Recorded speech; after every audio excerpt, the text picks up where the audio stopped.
Everybody, and welcome to our next live Q&A session as part of the Tunisian Crochet Summit. So for this session, I am delighted to be joined by my good designer friend, Victoria Veronika from Blue Star Crochet.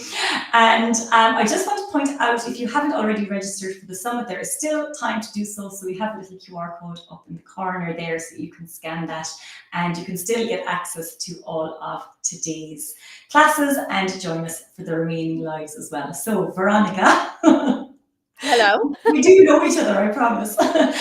Would you like to introduce yourself and tell us a little bit about your business and how you got started with Tunisian crochet and Tunisian designing and all that good stuff? So, hello everyone. I'm Veronika, the designer behind Blue Star Crochet, as you can see. I started designing back in 2016, and my very first pattern that I ever designed was actually Tunisian crochet. It was a raglan style cardigan for little boys in Tunisian simple stitch. And I have actually sent a really ugly picture just laid out on the floor to the editor of Inside Crochet magazine, to say this is what I made. This is the cardigan that I made in Tunisian crochet, and I have no idea what possessed me to do that. But she actually fell in love with it, and it ended up being published in a magazine. So that's how I started. That was the very first pattern published, very first design that I did, very first written pattern that I wrote that actually ended up in a magazine. I don't know how I got through that stage, but yeah, the people at Inside Crochet were very patient with me and helped me to put the design into words, into written pattern, and it ended up in a Inside Crochet magazine. That was back in December 2016. So that's how it all started, and that's how I got into Tunisian crochet. And I went on to design a few more patterns in Tunisian crochet after that, mainly for clothes for boys, because my little boy my firstborn was born in 2015, so it was mainly for him. That's what gave me the bug, because I mean, I don't know anywhere in the world. I'm assuming it's pretty much the same when you go to the shop and there is like hundreds of shelves with girls' clothes, and it's all beautiful and all different colors and all different designs.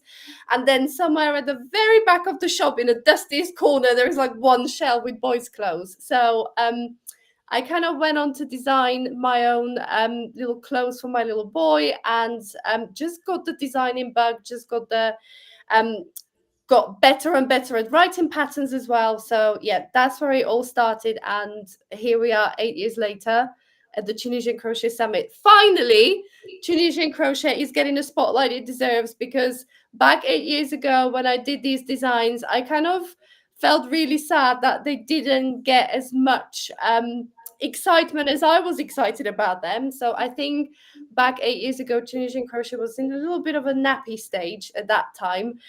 People weren't kind of over the moon. It was probably a bit scary technique. People didn't really know what to do with it. So finally, here we are at the summit, just giving Tunisian crochet the spotlight it deserves, I suppose. Oh my God, that is such a good story. So I did not know that your first design was a garment and a Tunisian crochet garment. It was Jacob's cardigan, and yeah, it was because I was experimenting. I was like exploring all different techniques, and I mean raglan style cardigans. I've made a few in standard crochet, but then I discovered Tunisian crochet, and I thought, oh my gosh, I've got these really cool stitches that look like they're knitted, but you don't have the scary hundreds of stitches, and if you drop one, then you're doomed, because that's my mistake. I don't need to say, oh, it's not the end of the world, you can pick it up. No, for me, it's the end of the world. If I drop a stitch in knitting, I'm like, this is done. Yeah, me too. I'm not good enough to pick up stitches in knitting, so. Yeah, so the Tunisian technique gave me that knit look that I wanted in the fabric, but it was so much easier because you only have to worry about the first stitch on your hook. Any other stitch, if you drop it, it doesn't really matter. As long as you catch the very first loop on your hook, you're totally fine. So yeah, that's how it all started. And yeah, so excited to be here today, finally getting people to try Tunisian. Yeah, well, judging by the amount of people that have signed up for the summit, I think hopefully there are going to be a lot more people making Tunisian crochet projects and a lot more projects popping up on all of the channels after this. So I will share Veronika's website and Instagram and all that a little bit later on, just before you go, so that you can follow her and find all of her patterns. So you have lots of Tunisian crochet patterns now, don't you, Veronika? And I think recently you just did a collection with entrelac. So we were just talking to Julie from At Crochet about that, and we were saying that it's such a good gateway into Tunisian, because you can learn the stitches. Well, you can learn the Tunisian simple stitch, and you get to keep your regular hook. And I think once you try something like that, it's just so easy to see the possibilities of what you can do with Tunisian, and it just starts from there. The addiction begins. Definitely, yeah. That was me when I was kind of getting people to try this entrelac crochet for my event. I was like, you don't even have to buy a special hook. Like, there's no excuses. Like, just grab the hook you normally make your puff stitches or bobble stitches, you know, when you got quite a few loops on your hook. So just grab one of those hooks and try entrelac technique. And honestly, so many people are so surprised that it was so easy. Like, yeah, just once you see how the fabric is made, and it's just like, you know, it's like a little stepping stones. It's like, you know, little square by square, and they're all connected together. There's not like millions of ends. So yeah, it was actually very popular, which made me really, really happy. Yeah, that's great. And I think, well, for me, entrelac is one of those things that if I see it done in a video, it clicks, because I have tried to follow like tutorials in books, and I just couldn't get how I had to go around the squares, and it was the same for Tunisian in the round. I just could not figure that out. But when you see it done in a video, you're like, oh, actually, yeah, it's not that bad. It's actually quite easy. And then away you go. Yeah, definitely. So Julia is saying that your entrelac course was her first introduction to Tunisian. So that is amazing. Yes. Well, that's good, Julia. So hopefully you're as hooked as we all are now, and you can go from here. So Kathy has a question for you, Veronika. Have you gone back and tweaked that pattern, considering it was your first? No, I haven't actually. It was because it was written and it was tech edited by the magazine tech editor. So honestly, it was probably as best as it can be. I will say it is quite because magazine patterns, they're quite limited on space, so you can't really go on and on explaining stuff. It's quite, you know, straight to the point. So I would probably say what the pattern is more very confident beginner or more intermediate pattern, because it's quite bare on instructions. So it kind of assumes you know the basics of Tunisian, you know the stitch, you know how raglan construction works. So it just gets straight to the point. But I haven't gone back and tweaked it. I might kind of, if there is enough interest, I might go back and do kind of a whole video tutorials around it, just to get people making it. But it's as best as it could be at this point, but it's more intermediate pattern. So when you made it first, you obviously made it for your son, his size. So then did you have to grade it for the magazine? And was that your first experience writing a pattern for multiple sizes? Yeah, I didn't start like with the little coaster or something. No. I just went in all guns blazing. Yeah, I know most people are like, I made a dishcloth or a headband or something easy. No, not me. No, you just went head first in.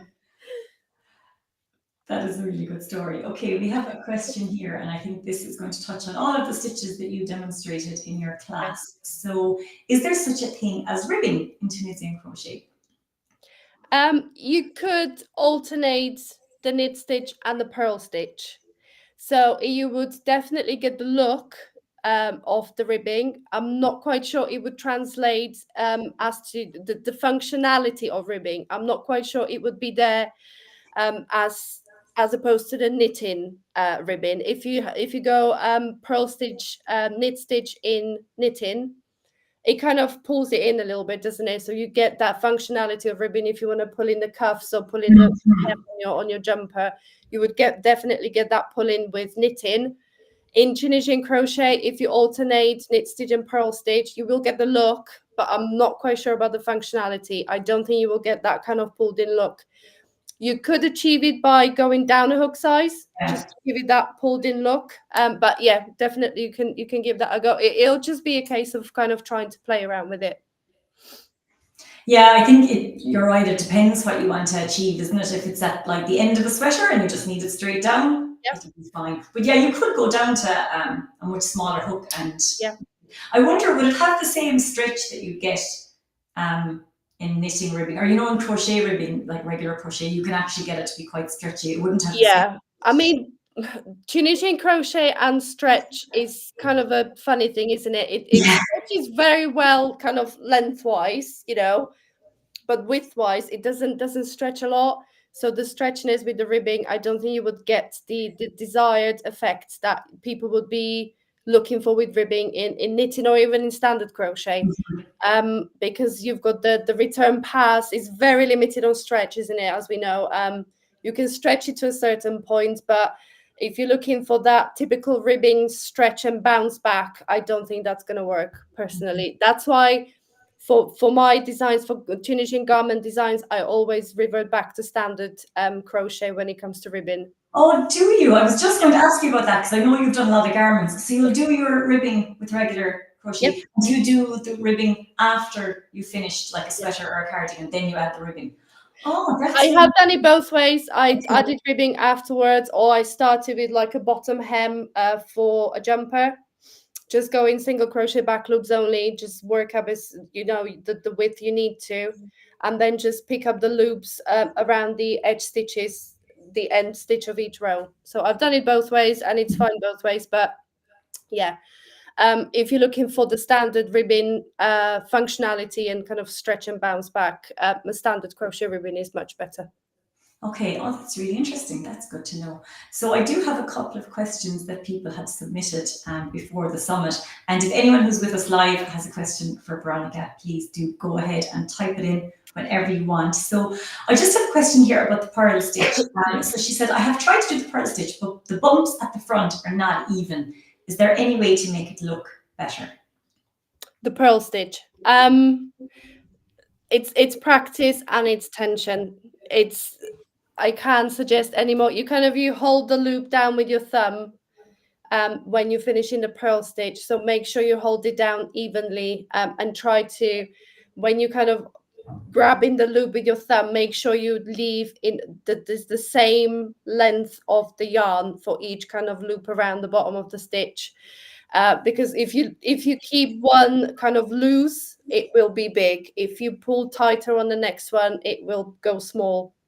And it's that alternating this larger loop with the smaller loop that it's going to make it look messy. I get it. I totally get it. I know Yeah, where me you're too. coming from. It's not the easiest to get right. It's okay to work, but it's not the easiest to keep the consistent tension and to make it look really uniform. So once you kind of, I think when you first start purl stitch, it's because it's such a different move for your hands, because the simple stitch and a knit stitch, you kind of go either through the loops or under the vertical bar, but the purl stitch, because you have to move the working yarn and hold it and then loop it round and keep hold of that little loop.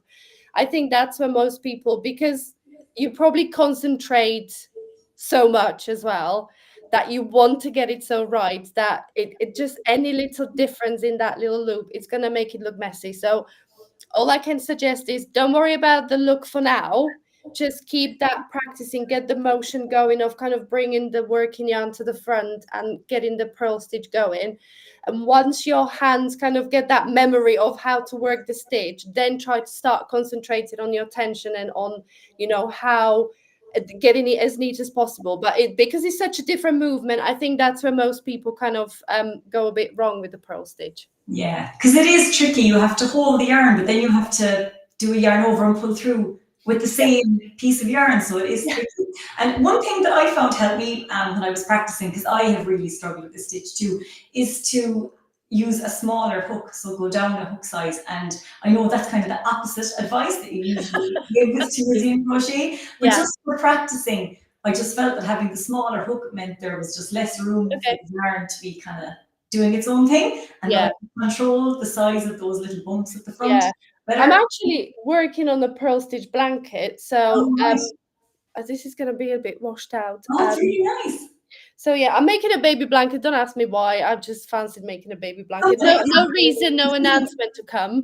I've just had a bit of a, I don't know if the camera's going to pick it. So as you can see, you kind of you will get better at it. It's just a thing of practice with the purl stitch. Yeah. So definitely just keep going. Like I said, don't worry what it looks like at first. Just get that movement in your hands and the muscle memory in your hands. And then once you are comfortably kind of not fighting with the yarn, once you kind of comfortably go with the muscle memory of that stitch, then try to start concentrating on the tension and on getting the loops as neat as tidy as possible. Yeah, and the great thing about the purl stitch is once you get the hang of it, it doesn't curl. So it's really handy. So if you want to do an edge bottom of anything like a garment, you could do a few rows of purl or a blanket even, and it just stop all that curling. So it is a really good one to know.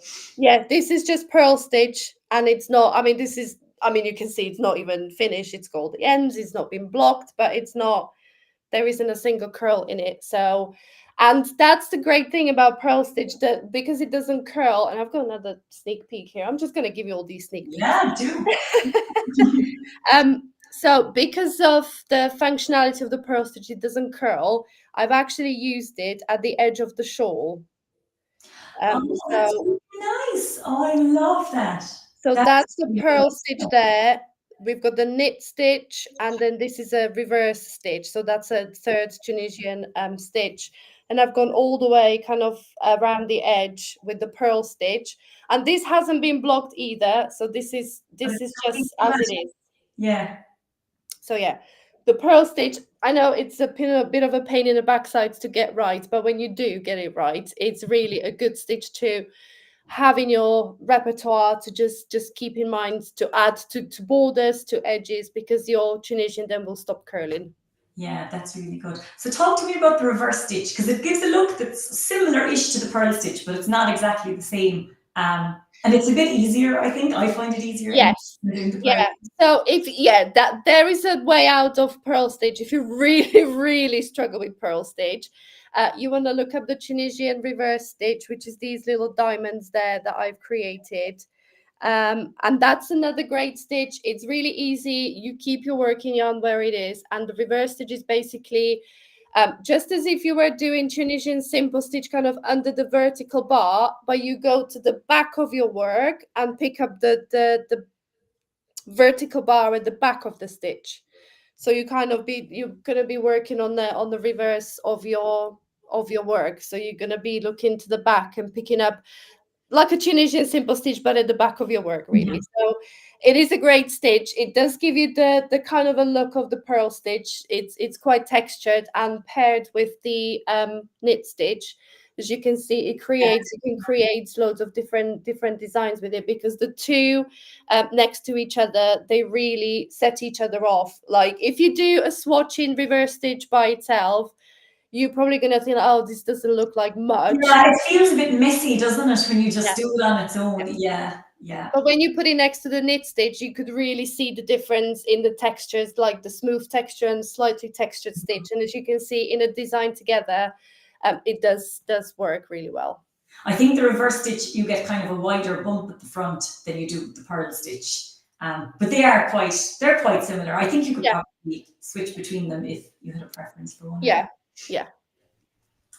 Okay, so someone actually just asked a question about that, and she said you read my mind. That's wonderful. Okay, so let's get back to the questions that are popping up here. So when you come up with a new design, at what stage do you choose whether to use traditional or Tunisian crochet? Do you start with the stitch or with the item? That's a good question. Oh, that is a good question. But it varies quite a lot, I find. It's like, what came first, the chicken or the egg? I think that there's no definite answer to this. Sometimes you start with technique. Sometimes you start with the stitch. Like I find a stitch that I really, really like and want to use, and then I'm thinking, okay, what would this stitch look really good for? Is it more of a kind of dense stitch for blankets, or is it nice drapey stitch for a garment.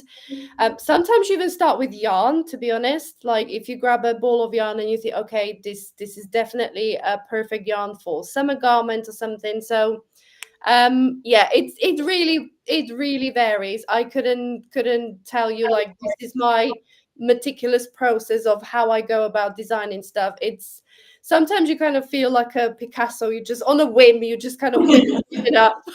Just there is no set of rules, or there's no kind of standard process of how you do things. It's very much, you know, crochet designers sometimes are like a bit of mad artists or mad scientists, you know, they kind of just go off on a whim and like, oh, I want to do this now, I want to try this, I want to do this technique or this stitch or that yarn. So yeah, I don't have a set process. Maybe some designers do, but I'm not one of them. I just go off on one and do what I fancy, really.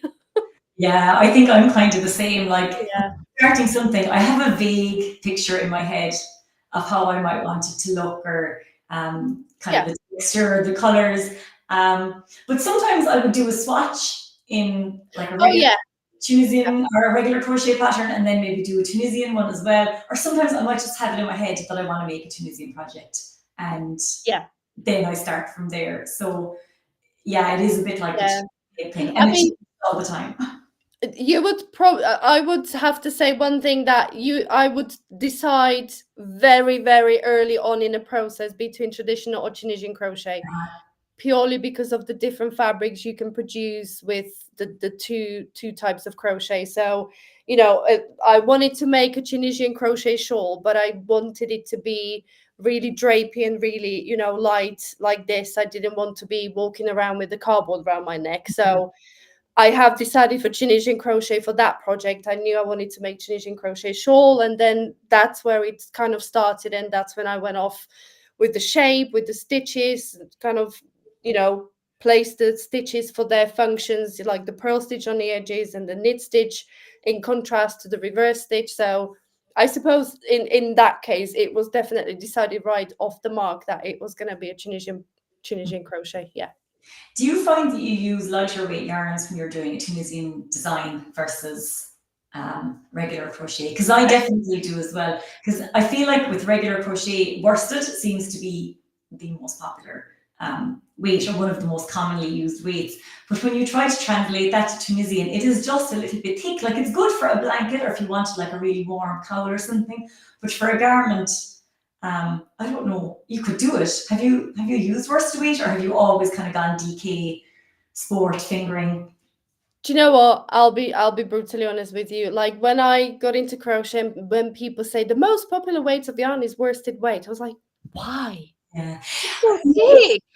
a Really? country thing, is it? Because in the Yeah. UK, DK is the So most popular, but in the US, I think maybe worsted is. Is that fair to yeah, say? I know.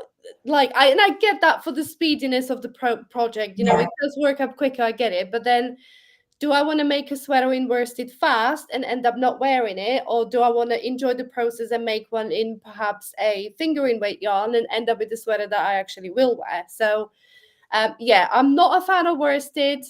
I think DK is the max I would go to with Tunisian crochet. I really try to go as light as possible without totally putting people off of the project by choosing a really thin yarn. But yeah, I really do prefer fingering weight for Tunisian crochet in combination with hooks that are even 5.5, 6.5 millimeter hooks in Tunisian crochet, because the fabric you create, I mean, you can just see this is fingering weight and this is a 6 millimeter Tunisian crochet hook.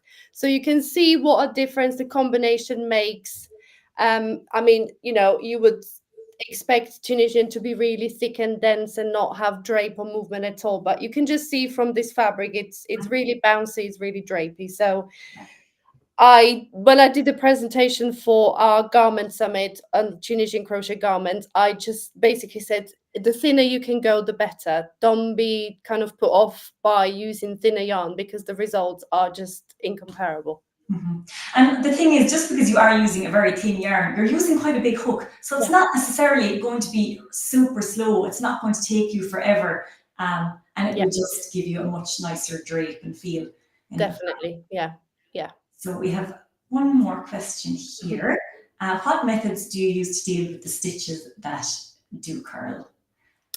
I actually have got an article on my blog about this, and off the top of my head, there is it depends. If you just use those stitches that actually do curl and no other stitches, your best bet is to go up a hook size if it really curls. So for your knit stitch, simple stitch, the rule of the thumb is to go 2 sizes larger than the recommended hook for the weight of yarn you're using as a starting point. So even before you get into swatching or doing anything, 2 sizes larger as a rule of thumb. And then if it still really curls, like you can't even uncurl it properly, go even bigger. Don't be kind of stuck in a mindset that, oh, it's a DK weight yarn, so I have to use a 4mm hook. You should start with a 6. Don't be scared to go to 7-8mm crochet hook, because with Tunisian crochet you need to break all the rules anyway. So just try larger hook to kind of relax the fabric, to make sure it's not too tight. Some stitches curl more than the others. So knit stitch is notoriously bad. It's just one of those stitches that just curls no matter what you do. But you could help things to kind of going up the hook size, loosening up your tension, and then at the very end of the day, it's blocking. You do need to block it. There is just kind of no getting away from that, unless you want to put a ribbon around it. If it's a garment you're making, stick a ribbon onto it, or you can use the purl stitch on the edge to kind of counteract the curl, or you can even I did mention the blocking. So I'm just going over my head what I've got on my blog. So I've got the blocking, the hook size, and yeah, I think that's it. I think I covered all of them. I can't even remember everything. I guess it depends on what you're making, but if it was a scarf, you could add a fringe or something, and that would just bring it down a little bit. But sometimes I think the little curl looks nice, depending on what you're making. I was going to say that. Do you know what? There are knitted jumpers out there that don't have the ribbon, and they just kind of roll it back. Yeah, and it's lovely. Or they kind of roll it back on the neckline, and you can then get like a little roll of so yeah, you can actually work with it. You don't have to fight the curl. You can actually work with the curl and just do a little curl on your cuff all around the neckline. Yeah. So we just have a question from Sheila here. What about cotton or cotton blend for Tunisian garments? Same thing, same principle. If you don't get on with animal fibers, or you don't want to use acrylic, cottons or cotton blends are fine. You just have to make your gauge swatch to see, because I personally find cotton really sticky, really stiff. So it depends on a cotton. 100% cottons, I would probably go for the blends more than the 100% cottons, because 100% cotton, it is stiff. It does produce a stiff fabric. In combination with the Tunisian crochet, it could be a little step too far for a garment for me personally, if that's not what you're looking for. So the blends would work better.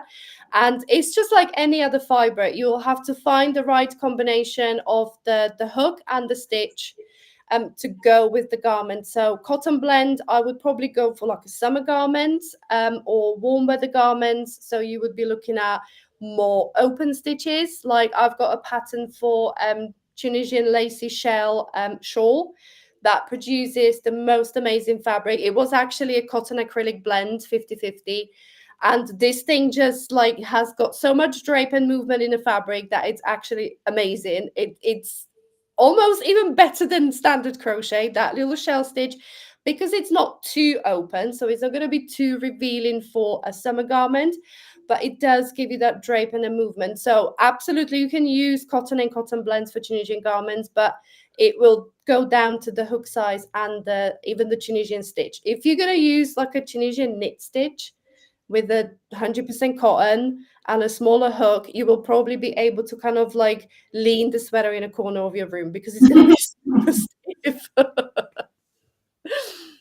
Yeah, I don't really have anything to add, except that I find 100% cotton really difficult to work with Tunisian crochet actually, and even just from a consistency point of view, because the cotton has no stretch at all, unless you're really keeping an eye on what you're doing and keeping an eye on your tension.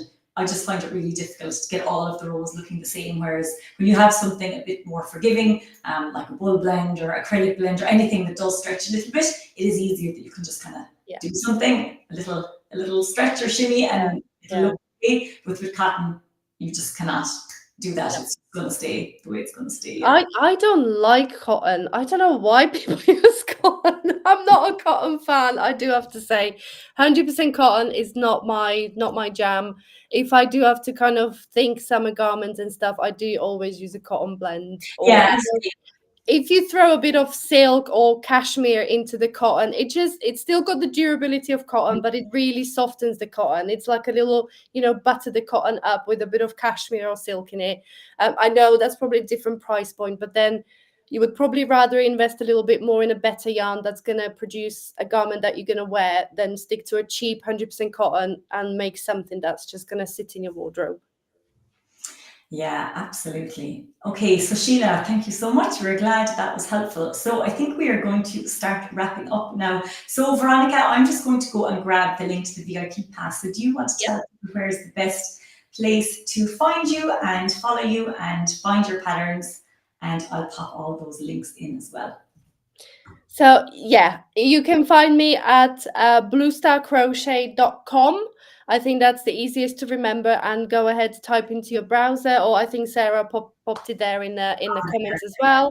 So yeah, bluestarcrochet.com, and if you look at the top right hand corner, all my links to socials are there, so you can find me on Instagram, Facebook, YouTube, TikTok, and I don't know, everywhere else that we are required to be just to get seen, I suppose. Yeah.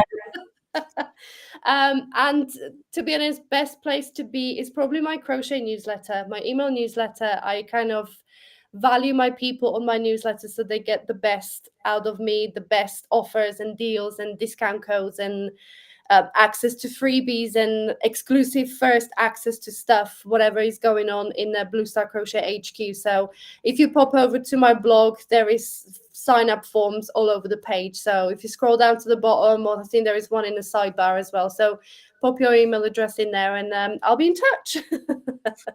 Perfect. And also just to say, Veronika has contributed a beautiful entrelac pattern to the VIP pass. So if you do want to get your hands on that, it is still there, and the link is popped into the chat. And just to recap on the VIP pass, I know if you have been here for all of the lives, you have heard me say this before, but so we have 14 premium crochet patterns from all of our designers. We have lifetime access to all of the video classes that we presented yesterday and today. And there's also going to be lifetime access to all of the replays from these live Q&A sessions, as well as a Tunisian Crochet guidebook, which is a beautifully formatted ebook with lots of articles and step-by-step tutorials all about different Tunisian crochet topics. That's a really nice resource, I think, to have offline too. So that's it, I think. Veronika, thank you so much for joining us, and thank you to everyone who has been here live. So I'm going to go take a little break, and I will be back in just over 20 minutes with our final Q&A of the day, and we're going to be chatting all about Tunisian crochet lace. So I think that was a nice segue, talking about the garments and into the lace. Okay, everybody, thanks very much.